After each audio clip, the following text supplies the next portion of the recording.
આજથી UPI payment પર pin જરૂરી નહીં રહે। બાયોમેટ્રિક સુવિધાનો ઉપયોગ કરી શકાશે, એટલે કે ફેસ કે પછી ફિંગરપ્રિન્ટના આધારે પણ પેમેન્ટ થઈ શકશે। આધાર સિસ્ટમ સાથે જોડાયેલા ડેટા દ્વારા તેનો ઉપયોગ કરવામાં આવશે।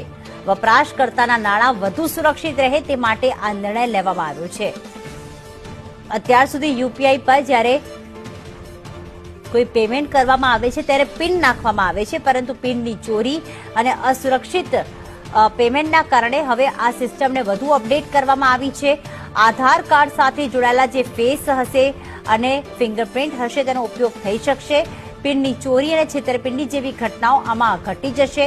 વૃદ્ધો અને ગ્રામીણ વિસ્તારના લોકોને વધુ સરળતા રહેશે, કારણ કે પિન ભૂલી જવો કે ખોટો પિન નાખવાથી પેમેન્ટ થઈ શકતું નથી, પરંતુ ફિંગરપ્રિન્ટ અને ફેસ ડિટેક્શનના કારણે યુપીઆઈ પેમેન્ટ વધુ સરળ અને સુરક્ષિત બનવા જઈ રહ્યું છે।